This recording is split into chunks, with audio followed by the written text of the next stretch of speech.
I'm Andy. Welcome back to the Drum Composition Learning Series. In part 1, we talked about how to build a pattern. Let's talk about what happens when your pattern meets actual drummers and how to write with that in mind. Let's start out by talking about the role of different drums in a drum crew. Last time we talked about the roles of melody, harmony, and anchor. You can also group drums by frequency, so that's bass, mids, highs. And that kind of lets you know who's going to be fighting for audible space within the band. So in the bass, you've got obviously your basses, but you've also got toms and the bass note of a djembe. In the mids, you've got toms. Toms kind of straddle halfway. Toms, the rest of the djembe, so tones and slaps. To some extent, you've got cowbells sitting there. Again, they kind of straddle that mid-high.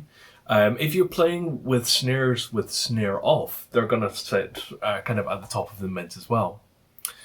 Then you've got your highs, so that's snares with snare on, shaker, block, cymbal, and they're all in that kind of high sizzly end. So things within those ranges are going to fight with each other to be heard. It's less of a thing in the high end. Everything up there is quite distinct, but especially down in the bass end, if you have, for instance, a bass and a mid bass playing a heavy pattern with lots of notes, your djembe basses are going to struggle to be heard because they're just a little bit less loud. Same with basses and mid basses stomp all over toms, and toms kind of stomp all over djembe tones and slaps, that kind of thing. So when you're writing, you need to bear in mind either separate things by time. So for instance, have your basses playing, then your mid basses, then your toms, or simply balance your sections by number so that, say you have not very many basses because they are very loud in the bass, you have many more djembe players because they're less loud and you want their basses to be heard. You can also kind of have a good idea of which instruments can slot into which of the melody, harmony, anchor roles by their natural sort of stereotype position. So for instance, basses, cowbells, blocks, cymbals, they end up kind of pigeonholed into the anchor. So they're just playing the pulse, or they're playing something very simple that's helping keep everyone in time. The tom or djembe usually end up playing the melody. The snare and the shaker, they're just kind of they're adding momentum or excitement by playing the in-between notes. Especially the snare might end up playing a backbeat or an offbeat. The thing about this is these are not rules, they're just stereotypes or tropes. And one of the ways to make a tune interesting is just to break this, you know? It's a good idea to start by knowing why the rules are there, know that they're there for a reason, and especially keep in mind the frequency assignment in the spectrum, like your bass, mid, high. That's harder to break because it's to do with how we perceive sound. But feel free to, for instance, put the bass or a snare in a melody part. You can use your toms to keep the pulse or to play a counterpart, a harmony to a bass melody. The shaker can actually play a counterpart as well. You can use the shaker to play a part, not to just to shik shik shik shik shik shik shik. Although with shaker it's difficult to have it be a melody because as something that sits very high, we don't easily perceive stuff in the high frequency as melody. We're more attuned to melody in the mid or low. If you've got cowbell, block, cymbal or shaker, as well as using those just to keep time or play claves or play a very simple pattern, you can also have those adding, let's call it funkiness, and that's dropping in unusual patterns or syncopated notes or whatever that might really help liven up an otherwise square pattern. So you've got your instruments sitting in your roles. Say you've decided that your bass will be playing the melody, the djembe is playing the harmony, and everyone else is playing the anchor. How do you write for these instruments now in a way that's idiomatic, that feels natural to players who are used to playing those instruments, and also write in a way that doesn't tire people out? let's look at writing for individual instruments. Let's start with the bass. So, I've got a pair of bass beaters here. If you mainly play snare or you mainly play djembe, I highly recommend grabbing a pair of bass beaters, borrow them off your nearest friendly bass player, and just play with them. Set out a couple of pillows, one here and one here, and that's your bass and that's your click stick. And start just trying to play a pattern, moving between the bass and the stick, experimenting with different arm positions. Try playing with big arms. And what you'll notice very, very quickly is that beaters are heavy. Like, I'm mostly a snare player or a djembe player, and snare sticks are so agile and so light. These things, it's like playing with weights strapped to the end of my hands. So this leads to bass having quite a specific playing technique and a specific set of restrictions on it.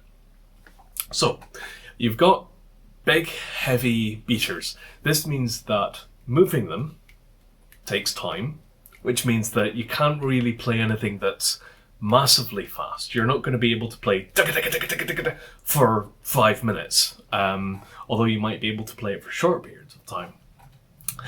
Also, moving your arms and the beaters from bass to stick and back takes time. So any pattern which has a lot of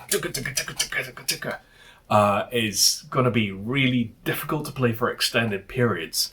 And what you'll also find is timing starts to slip as people are rushing from skin to stick and back. Bass players have a tendency to play with what we'll call strict hand alternation. And that is where, regardless of the rhythm, whether it's a straight taka or dum ba dum ba bum ba dum bum, they're always going to alternate right hit, left hit, right hit, left hit, and regardless of where the hit is as well. You can ask players to double up a hit to get their other hand in position. So for instance, do-da-ka. But as players tend to be very, very used to this way of working, this may not always go down super well. The way I tend to do it is, if I find it easier, like a lot easier, to do something with a stick double, I will write it down and I'll present it as an option to the bass players. Sometimes some of them take it, sometimes some of them don't.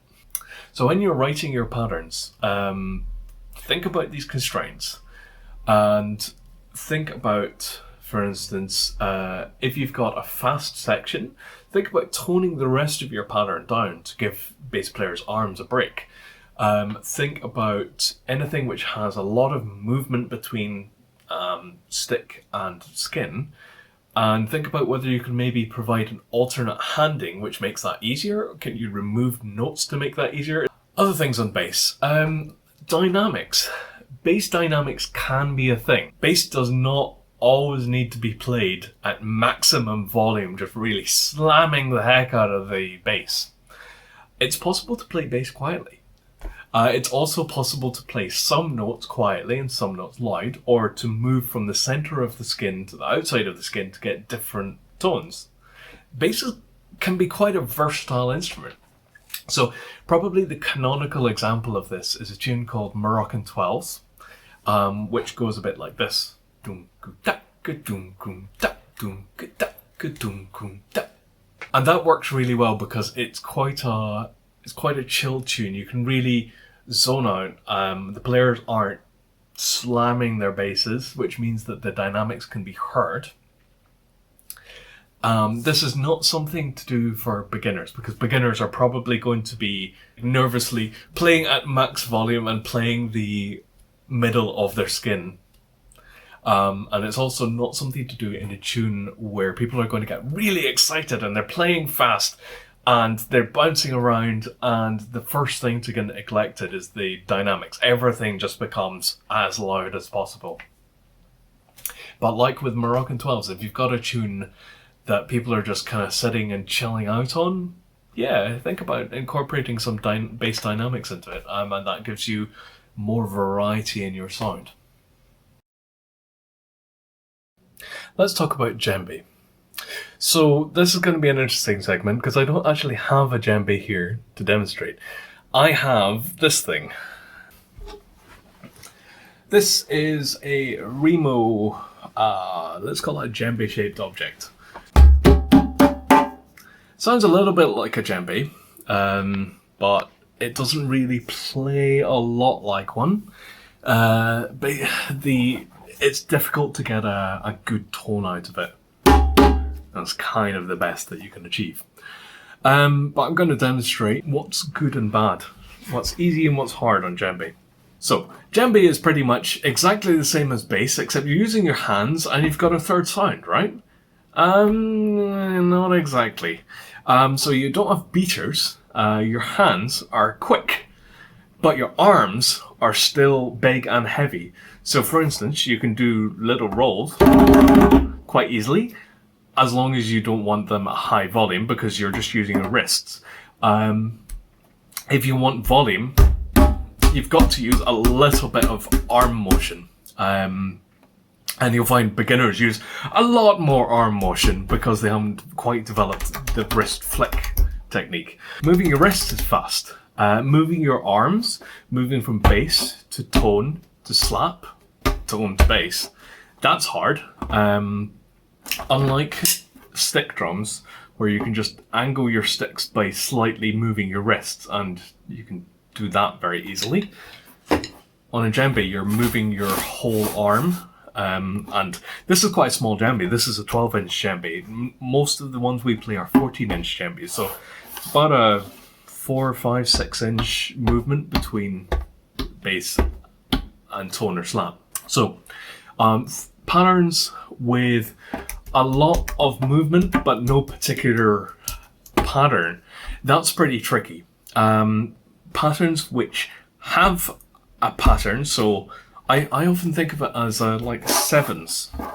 So that's bass, tone, slap. You're kind of moving in this triangular 7-y pattern. So moving from bass, tone, slap, or slap, tone, bass, that's comfortable. For instance, Helleswaller, one of the old school beastie patterns, uses bass, tone, tone, tone, slap. And that's really comfortable because you're literally moving outwards and just playing as you go.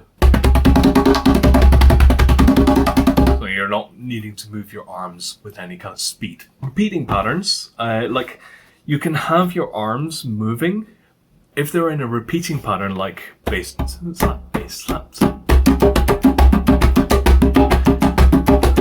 You get into this thing where your shoulders are moving like dum, dum, dum, dum. And that's really that's very comfortable. What's difficult is when you don't have any particular pattern and you can't just sway your body and your shoulders to move your arms into place, and you just feel like you're really rushing. You're using a lot of muscle effort to get your arm in and out. Other things about the djembe. Djembe players often get a louder slap with their dominant hand. Now, I don't. I have done a lot of practice to make my hand equal, but sometimes you'll find that somebody's left hand slap is more or less a slightly louder tone, whereas they've got a good crack of the slap with the right hand.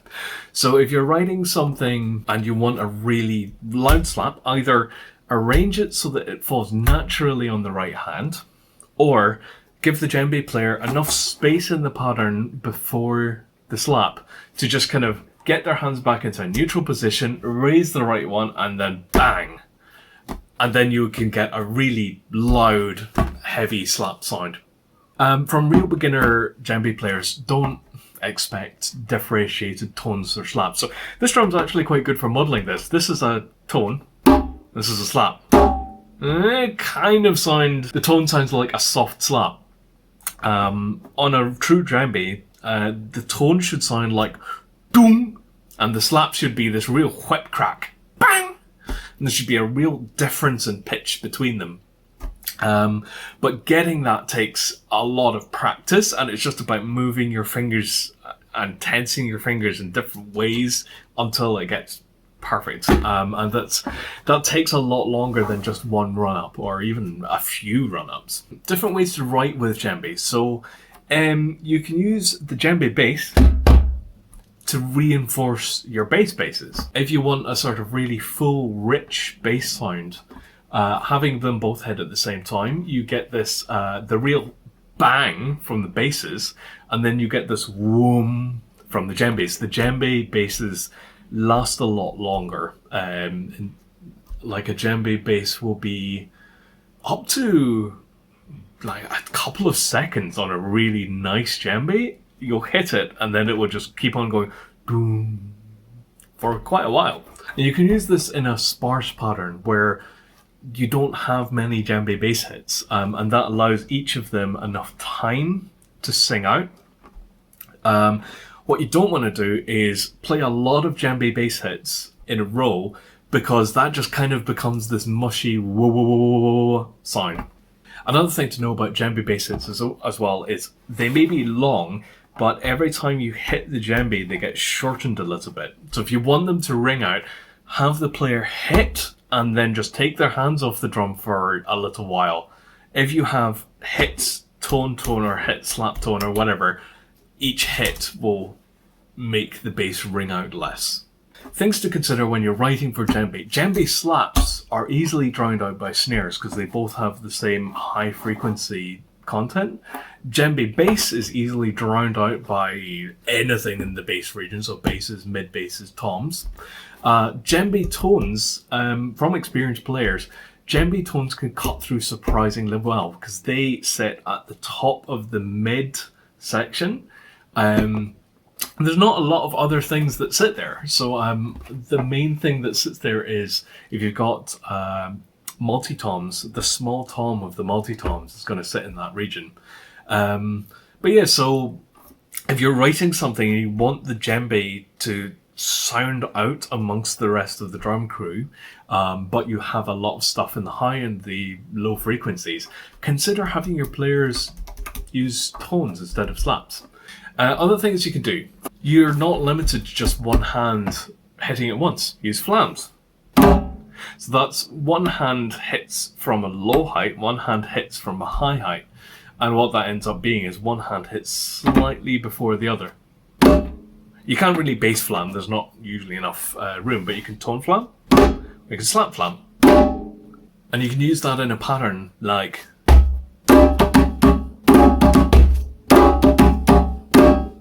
If you give players a little time before the flam as well, flams are really good for big arm stuff because you can raise both your arms and just have them high up in the air, flam like this. Bam! My right hand is still maintaining its slightly higher up position as I go up and come back down. You can also, if you want a really sharp dry sound, you can do what's called a muted or cupped slap. And that's where you're using your hand like that. That gives you almost like a gunshot crack, because what you're doing is you're muting all of the skin that would make a kind of high mid frequency and just keeping the high frequency, so all of the energy goes into making high frequencies. The more you cup, the more you're reducing the size of the drum head, and the higher the slap will be. So, but for drum ensemble use, you're probably going to cup or mute around here, and that is the best balance between. You can get your whole hand on, so you can be really loud, and also because you're muting roughly in the middle of the drum head, it's easy to get your hand on. So both flams and cup slaps or muted slaps need a little preparation, especially the cup slap. Your hand starts out here and you need to get it here and into this shape. So you want a little bit of time before that. You can't just go from something really fast into a cup slap easily, repeatedly, and have it sound really good. You want to be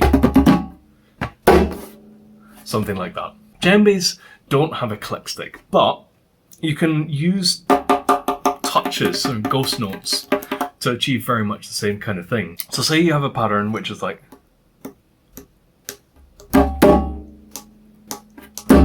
you've got two accents that fall just after the one. You can use just a touch on the edge of the djembe,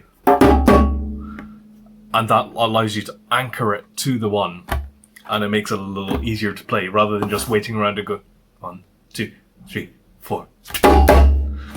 So that lets you anchor syncopated rhythms. You can also actually, if something's relatively slow, you can actually just write entire patterns with ghost notes throughout, just like you would a snare. So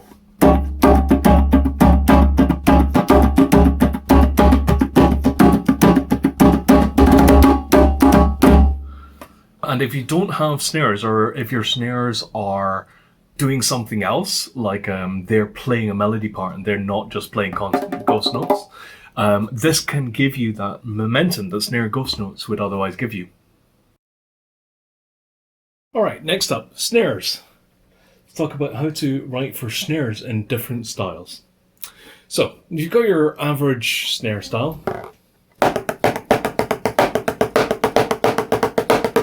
And that's just doing constant ghost notes and accents.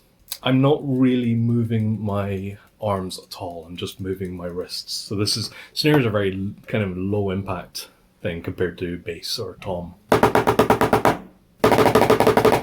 So that's the normal way to write for snare. You just keep the ghost notes going and add accents.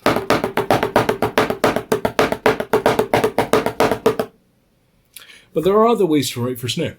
So you can have irregular ghost notes.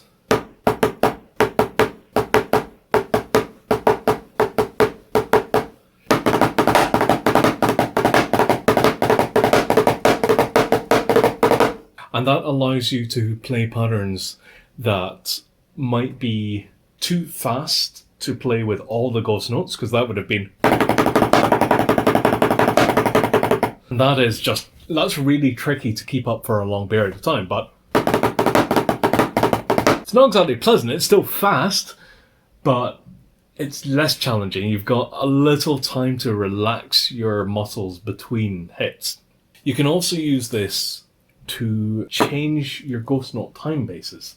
So from 8th notes to 16th notes. So for instance, in the classic drum and bass snare pattern,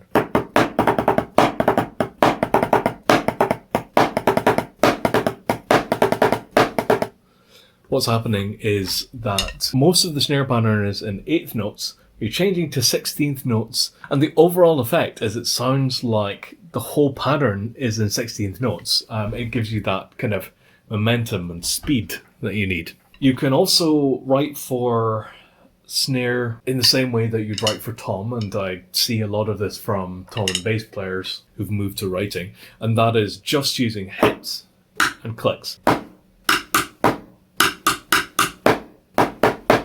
And that's a valid way to write for snare. It tends to make your tune sound very sparse. So what I'd say is, if you're using the snare in that role, consider having something else pick up the role of having constant 16th notes. So for instance, if you have a shaker, write a shaker pattern that is emphasizing the 16ths, or have your djembe do something with ghost notes. Another thing I've done with snares that I've actually really liked is turning the snares off to emulate, there's a small high-pitched Japanese taiko drum called the shime daiko, and that's often used to just play in ensembles and keep everyone else in time. So this is the snare with the snares turned on, and this is the snare using this thing, which is the snare strainer. Turn the snares off. And that goes really well with everything else playing very melodic patterns underneath. You can also use this as a pattern itself. And this goes really nicely with rim shots, which I'll talk about in a second.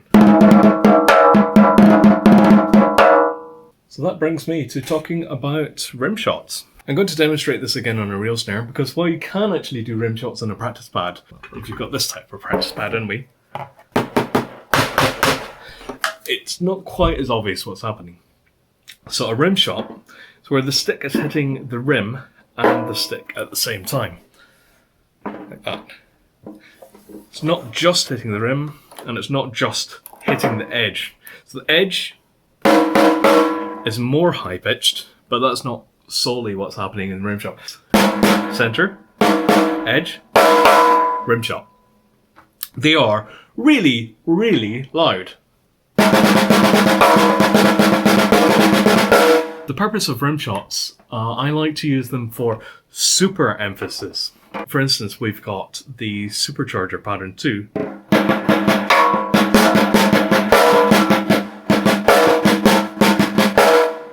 And what's happening there is the right hand is doing rim shots to emphasize the backbeat, while the left hand is doing regular accents to add syncopation. And that means you get effectively 3 different tones out of the snare drum.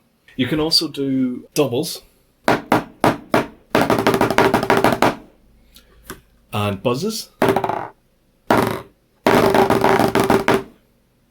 And you can throw those into patterns.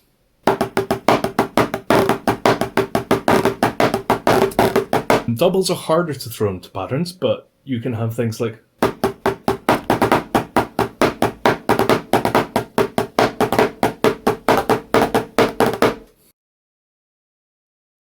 Alright, so we've covered djembes, basses, snares. Let's talk about toms. Toms often end up as sort of a bit of a neglected instrument in drum crews. And the primary reason behind this is toms are not massively loud compared to basses, and they're not massively loud compared to snares, but they kind of sit in this awkward region between the two. The dung of the stick hitting and the drum resonating gets stomped on by basses, and the crack of the stick gets stomped on by the snares. So what can you do to make sure your toms don't just kind of feel like they aren't contributing a lot? Well, there are 2 things. One of them is compositional, and the other one is to do with the composition of the drum crew. I'll talk about the second one first. And that is, have a lot of toms.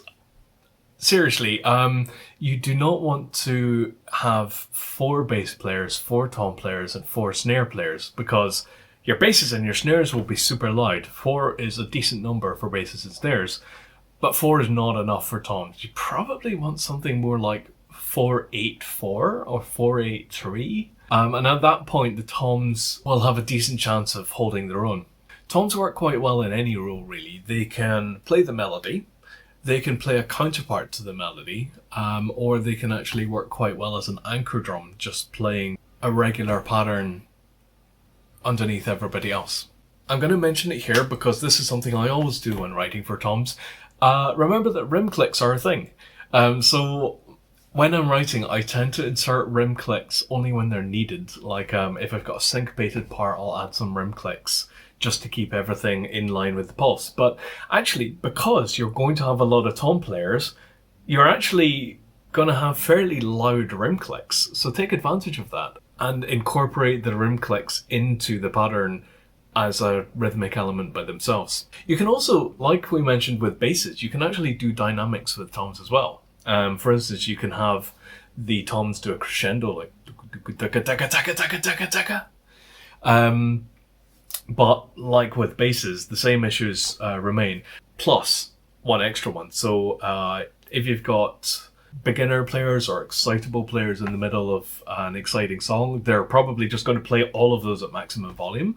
It adds a little bit extra for people to think about, which probably makes things a little bit harder. And also, the other one that's particularly tom specific is anything other than maximum volume is going to make people feel like they're being drowned out by the basses. So the way to get around that is, if you have toms in particular, really try and arrange your patterns so that they have space. So that is either arranging it so that the toms and the basses will rarely play at the same time, or at least that there are enough holes in the bass parts that the toms can kind of shine through, or having the basses play something fairly sparse and the toms play something fairly busy so that the toms can always be heard over the basses. Acropolis is a perfect example of the toms playing something fairly constant while the basses just accent individual parts of that. and you can really hear the toms coming through strongly in that piece. Okay, and now we get to things that you may not have in your crew. Number one, a cowbell. These are amazing. I really would like more people to use them. So there's a couple of different ways to play a cowbell. I mean, obviously the first one is... But seriously, when you hit the end of the cowbell, you get a really nice rounded note. If you hit the top of the cowbell, you get a really sharp note. If you kind of cross the cowbell with your stick, you get a slightly less sharp note. This cowbell actually has a bit of plastic along the edge, which slightly mutes the metallicness of the edge. If you have one without that, you can actually just hold it. And that gives you a much softer, rounder note. The high end of a cowbell often gets lost in a drum crew because the snares stomp on the high end. So all you really want is that high mid note. So if you do that and just mute it, it saves your ears a bit because cowbells are loud. You mostly just need one cowbell player, if that. If you have two, you can have them playing off each other. So for instance, one might be playing and the other one using the more metallic nature to do. And that way you have different pitches, different tones of cowbell. If you just have one cowbell player, you can actually do the same thing. So you can even get 3-ish tones out of a cowbell by muting, unmuting, and playing different parts. So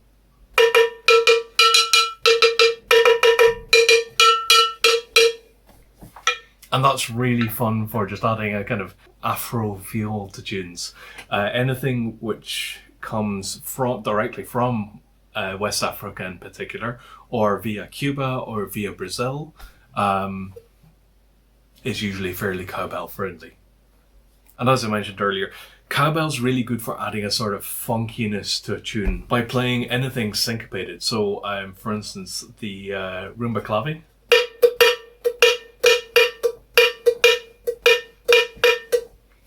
is a great candidate for adding extra funk. Now, I don't see a lot of bands with cymbals. They are really great though. I would advocate for cymbals with the caveat that they're hard to come by. As you notice, mine's got a big chunk of cymbal missing. And the reason for that is when I was doing Winter Drummers and I wanted cymbals, I wasn't willing to pay £100 for a single cymbal. So I went out and bought used ones which had cracks in them, and I cut the cracked bits off to stop the cracks spreading. This does tend to lead to a less good sounding cymbal though. But it tends to be cheap. If you just monitor eBay for cracked cymbals, you can get some really great deals. So what I wanted to say about cymbals is, like the cowbell, you can either have it play just, but you can also use it to add extra funkiness. So there are two zones in a cymbal, the bell and the bow. And the bell tends to have a much more tonal sound, and the bell tends to be more white noise. So if you alternate between the two of them, you can get a pretty funky pattern going on. There's also, of course, you could splash the cymbal by just hitting it really loud, and I'm not going to do that because it's right next to my ear and I don't have earplugs in. But there's a lot of really, really nice dynamic work that you can do on a cymbal by also using the tip versus the shoulder of the stick. You notice you get really different tones from those as well. So, and depending on where you hit on the bow of the cymbal, you're going to get a different tone. If you hit with the shoulder of the stick on the edge, this cymbal gives a really lovely dark sound, but usually the edge is going to be a really high white noise, splashy kind of sound. You can mute cymbals by just pressing them against the body. This is like because cymbal players might want to brace their arm against their body to keep it from aching too much, doing a lot of muting and unmuting is kind of tricky, but you can use it for sort of hi-hat style.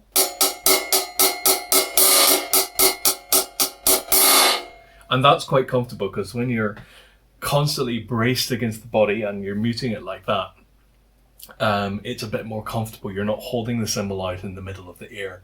You're just kind of tucked into the ear side. With both cowbells and cymbals, remember that your player only has one stick. You're much more limited in the speed that they can play at. Don't expect somebody to play 16th note for like 5 minutes. You're going to top out after a few seconds on that. But you're also not limited to just playing really slowly. With one hand you can do doubles, which means you can do patterns like, and the same on the cymbal.